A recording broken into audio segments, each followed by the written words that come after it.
Fans are mourning as if a family member died. Wilson Van Os reports on the life and death of a talented musician.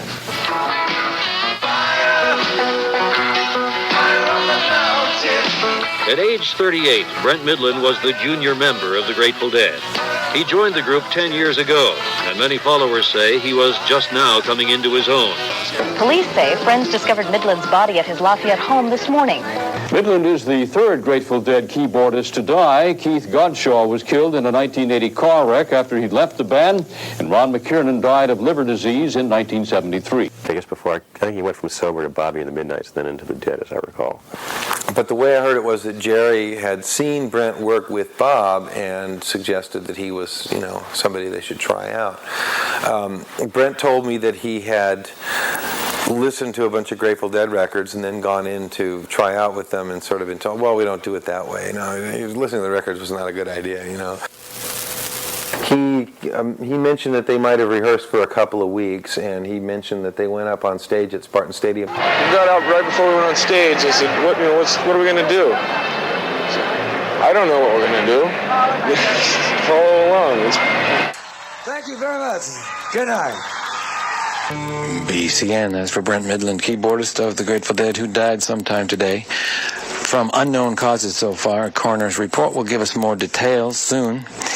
While it is a drag that he died, it's something we all have to do. I only wish he could share his newfound knowledge with us. He now has the answers to the biggest of all questions. It's BCN. The Grateful Dead is one of rock and roll's most enduring bands. Heaven performed in the Boston area just 2 weeks ago. Depression, man. Holy shit.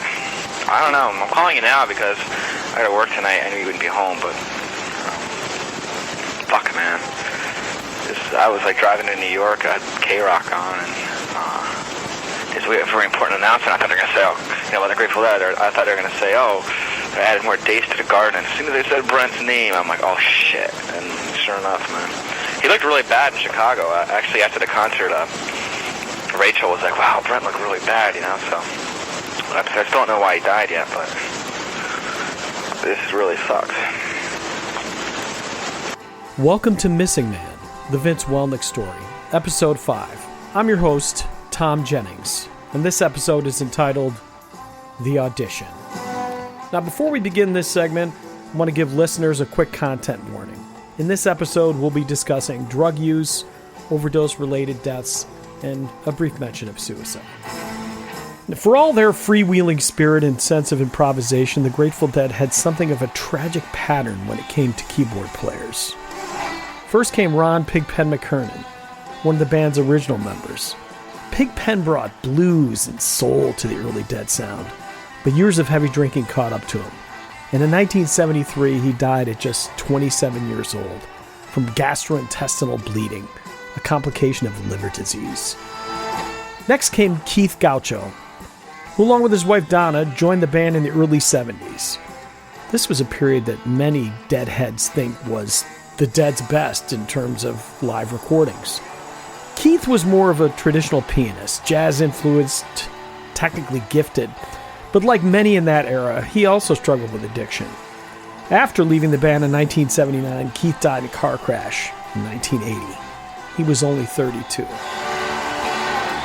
I heard Brent Midland in the previous segment talk about how he was kind of thrown into the keyboard seat. And Brent was arguably the most modern and energetic of the Dead's keyboard player.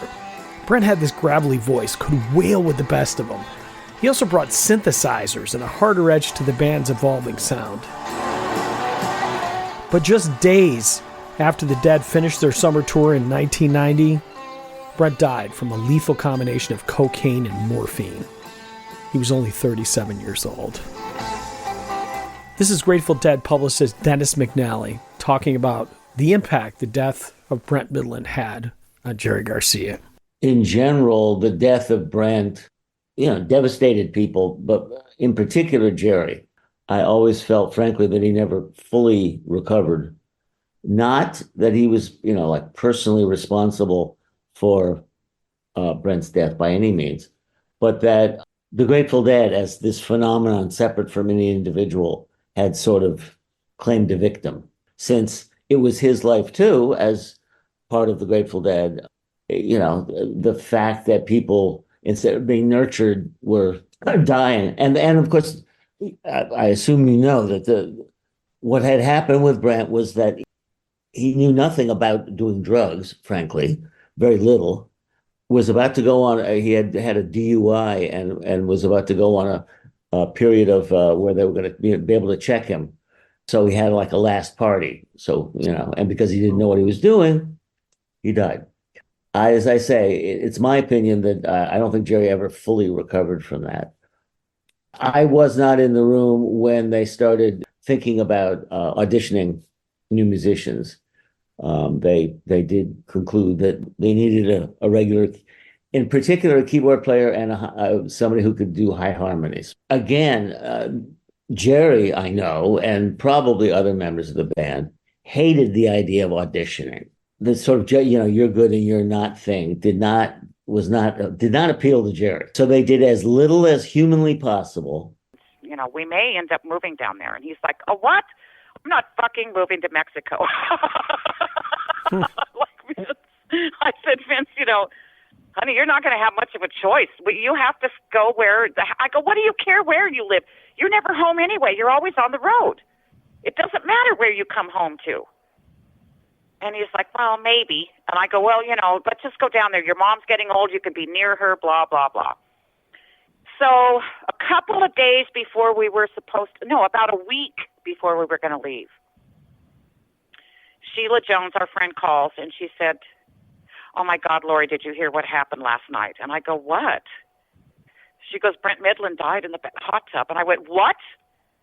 And just at that second, I knew exactly what Vince's future was going to be. And I knew exactly what that dream he had, what that vision he had was going to be.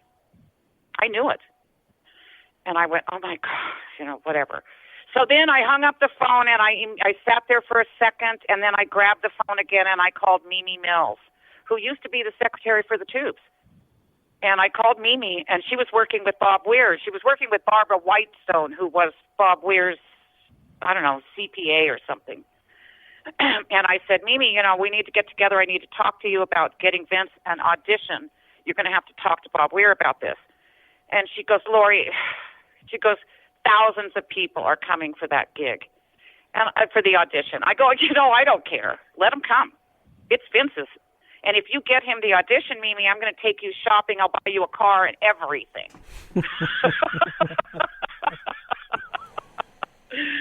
So she got the audition.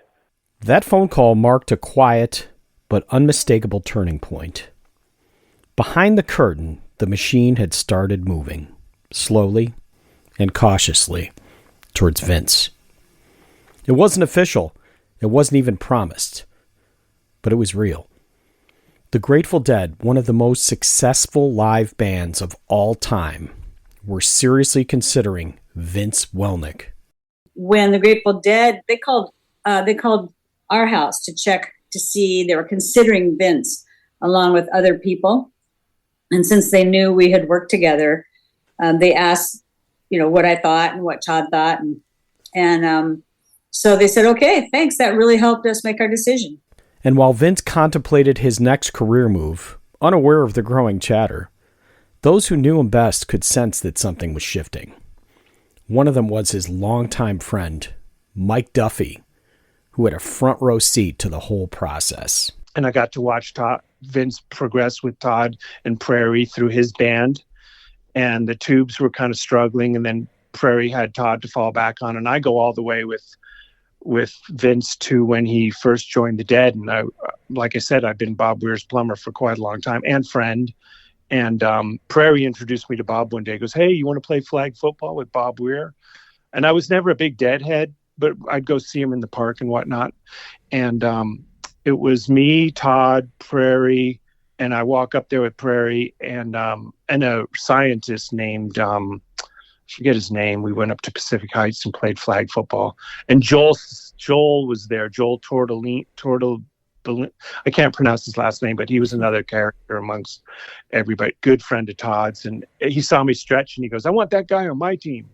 And Bob was tearing an old sheet, and he goes, "Hey, how you doing?" And we went for a bike ride up Mount Tam like a week later, and Todd, we all played football. Todd couldn't walk the next day, and so yeah, I got to see all that progression with Todd's band and hanging out then, and just see, I played flag with Bob, and I remember one day Bob coming up to me and going, "Hey, we're going to take your buddy for a test drive," and then I'd call Vince, and he goes, "What did they say?"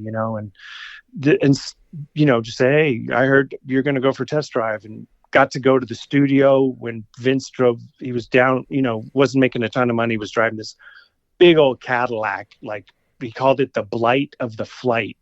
And he parked it at Front Street. And Laurie and I went over there one day, and Laurie's like, "I'm not going in there. That's the boys club."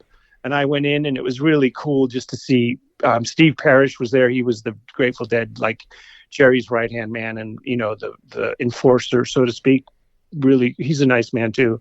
And Jerry was in there, and I don't know if Bob was there that day, but Vince was there. And then someone goes, "Jerry's got to leave." And Vince goes, "I got to move the Blight of the Flight." And Jerry's laughing at it, and they moved it, and that was a lot of fun just to see his excitement. And I remember later he even said to me, he goes, "Hey, Michael, if you ever need money, come to me before you come to your parents, because you're one of two people who helped me get this job," which was really nice to him, One of the things that people may not realize is that as Vince waited for the call, a figure from his past appeared.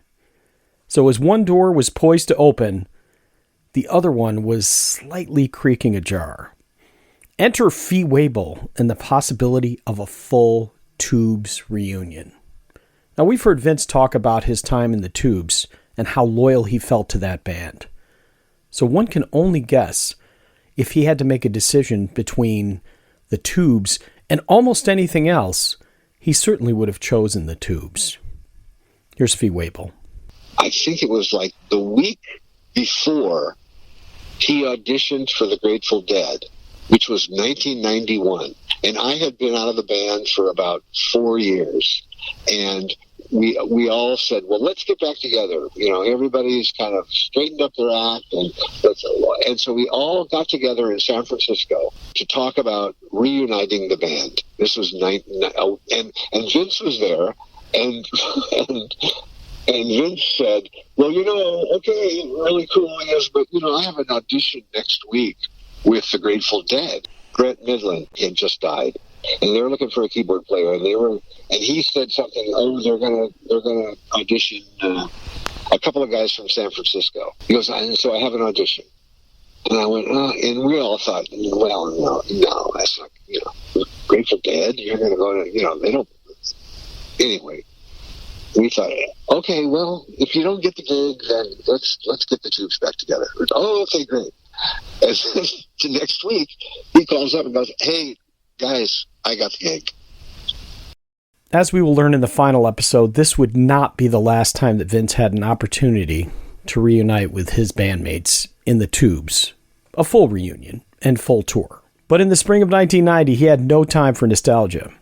He had the opportunity of a lifetime, even if he didn't realize it. But he would need some more help to win the job. And that's where Bob Bralove came in.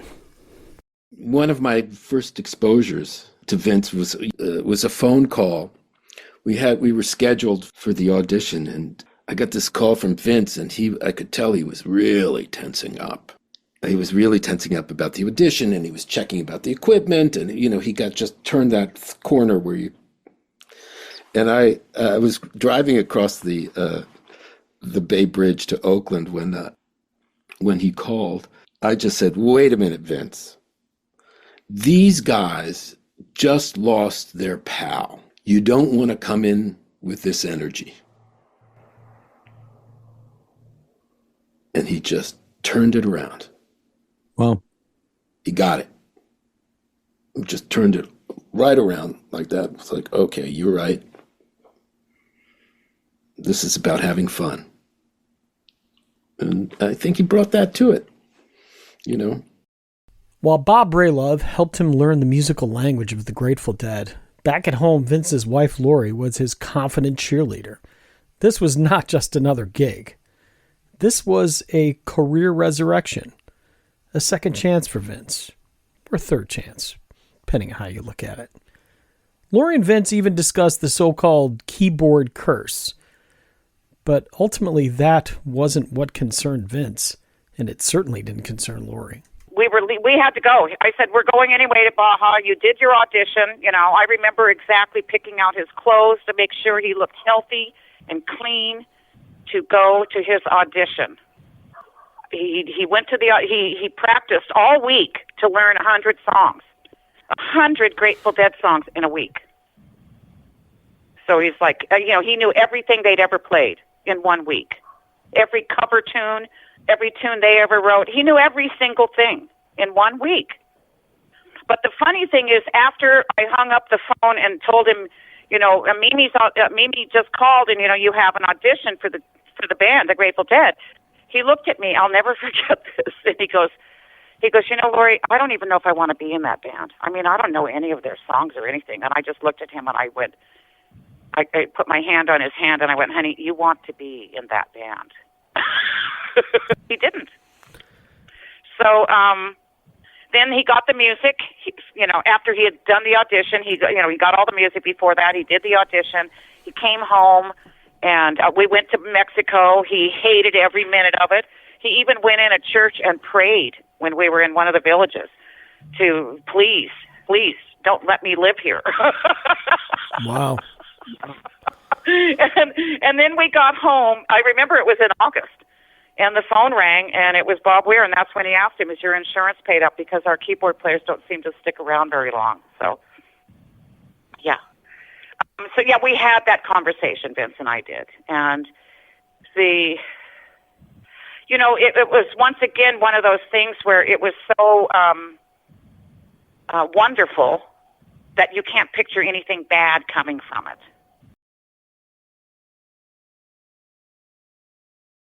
Eventually, the call did come, as Laurie mentioned, from Bob Weir. And just like that, Vince Welnick became the newest and the final keyboardist for the Grateful Dead. Why don't you tell us about how Vince came to play with the Grateful Dead? Well, basically, we did a number of the auditions, and he won. I had never known him before that. I don't think any of us had. Yeah. It's pretty simple. Any idea? Without getting into like who else auditioned and stuff, what were the criteria that he met? He could sure as hell play, and he could sing high, and we needed both. Yeah. And he could also play loose. He could also play free. He could, chase a theme. He wasn't a sort of a cut and dried player. After Vince got the gig, he wasted no time reaching out to people, and people found out in different ways. Here was Bobby Strickland's reaction when he found out that Vince landed the gig of a lifetime. I honestly told him, I go, don't do it. Don't do it, Vinny. I remember when we got the call, I was actually watching Star Trek with Todd at his house on Mink Hollow Road in Bearsville. I lived, outside of Bearsville, Woodstock. And there were a group of us there. I don't know why there were several of us there. It might have been that I might have been doing some recording or something for him. But we got a phone call. He called Todd to tell him. And Todd was like, "Whoa, Vinny's sleeping with the dead," and we're all like, "Don't do it." There was a whole group of us, But I mean, how could you say no? It's kind of like getting called to service, And he auditioned and got it. And then he wasn't with Todd anymore, unfortunately. But we still played after that in several groups. I was living in New York, in Woodstock, Bearsville. I was signed to Bearsville at the time. And I would come back to the Bay Area and play in different little groups that he had. And I actually met my wife playing with Vince. Oh, that's awesome. 30 years, Jennifer. Love of my life. And I'll let's hear from Vince himself as he remembers the whole process. I never imagined being in the Dead. I imagined being friends with them. It was kind of a vision I had when I first heard their album. I just felt like I was there. But actually being in the Dead didn't occur to me until all of a sudden, suddenly as Brent died. My wife, Laurie, inquired with Bobby's secretary at the time, who used to be the Tube secretary. As you know, I played with the Tubes. Yes, I do know. And Mimi told my wife that they were auditioning people. And I wanted to audition to see what's going on. I didn't know if there would be any chemistry there, but I wanted to see if maybe they wanted me to be in the band. And then as soon as I met Jerry and Bob, I decided right away I really wanted to be in the band then. And I started checking out the music, which they sent me, so I could learn some songs for the audition. And it was getting more fabulous with the thought of it. They send you sheet music? No, they sent me tapes. Oh, tapes. Mostly live tapes, but they also sent CDs, which was a laugh because I didn't own a CD player. I didn't tell them that. But I learned stuff off the tapes. And then they auditioned a bunch of guys. I went in there and we played about 8 songs. And then I sat around by the phone for about a week. I wondered how I did. Actually, I didn't know if I was going to get it because some of the other people in there were pretty hot. In fact, when I started hearing the names, I got kind of bummed out. But, no, they picked me. Do people know who you competed against? Because I don't think I know who you... Well, there were some of the guys, T. Lavitz. Oh, really? Pete Sears. And a guy who, for some reason, I thought might get it because he was playing with my ex-drummer, with Perry from the Tubes. He had his own band and his own name. It was Tim Gorman. He played with The Who, lots of people. You had some heavy-duty competition there. Yeah, but, I had this dream when I was a kid of meeting up with these guys, and but, you can never be cocky, like say, well, I got the audition, and every day that went by seemed longer and longer, and then Bobby called me up and said, is your insurance paid up? And then I knew I'd landed the big gig. Vince Welnick had made it. He stepped into the role that was haunted by tragedy, expectations, and the ghosts of keyboards past. But for now, none of that mattered. Vince was in.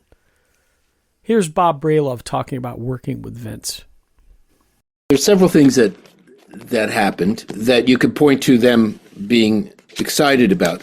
But Vince had the high end of the vocal, right? Which Brent usually took. So it was a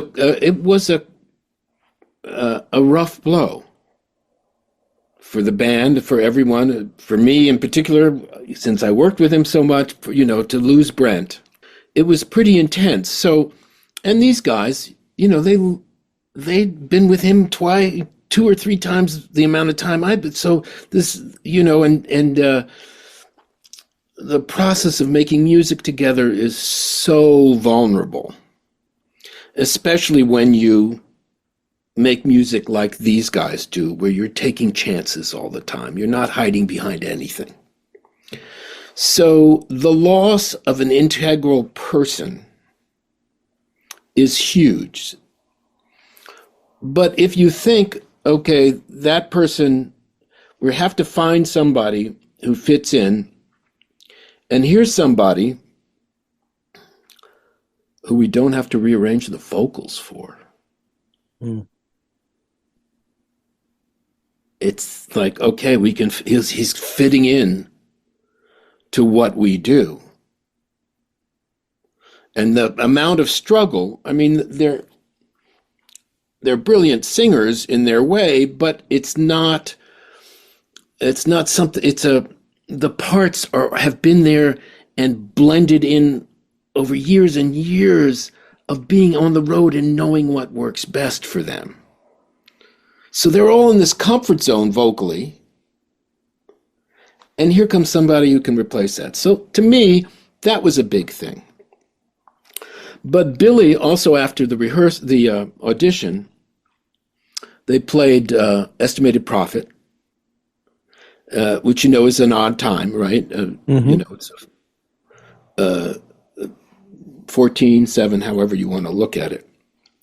And when Vince left, Billy said, "Hey man, he kept together the 14 longer than any of us." We'll end this episode hearing from Grateful Dead publicist Dennis McNally, who discusses how the rest of the world found out that Vince was the keyboardist of the Grateful Dead.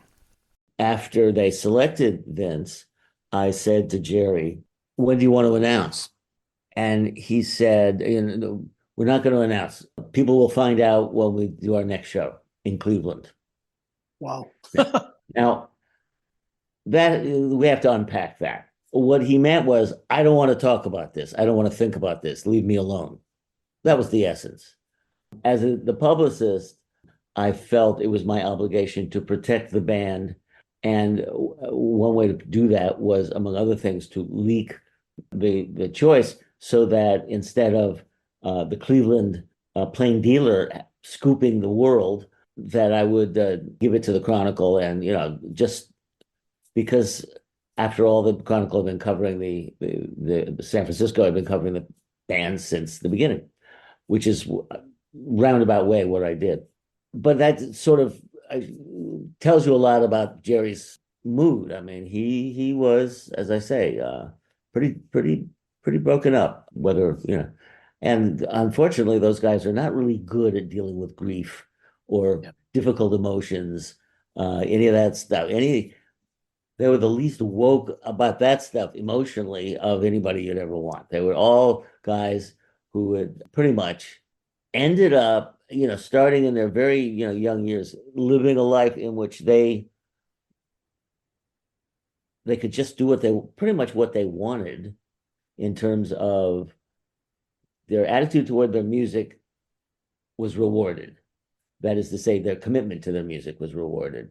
And they rarely compromised with the music industry's expectations, and they somehow pulled it all off. This was, something somewhat different, and that is coping with Brent's death. Thank you for joining us for this 5th episode of Missing Man, the Vince Welnick story.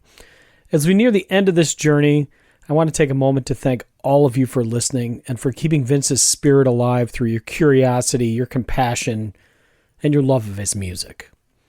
A heartfelt thank you goes out to everyone who shared their time, their memories, and their voices with us. Vince's widow, Laurie Welnick, Vince's bandmates, his friends, and all of those who knew him best. The stories have given us a richer, more human picture of a man who spent his life bringing joy to others. I hope you'll join us for the 6th and final episode of this limited series, where I'll reflect on Vince's legacy and some of the amazing music he created after his time in the Grateful Dead. This project is made possible with funds from the statewide Community Regrant Program, a regrant program of the New York State Council on the Arts with the support of the Office of the Governor and the New York State Legislature, and administered by my dear friends at Go Art. Until our next episode, take care of yourself and keep listening to the music that connects us all.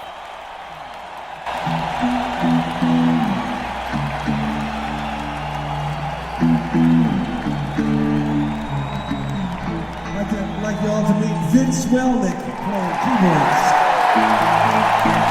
keyboards.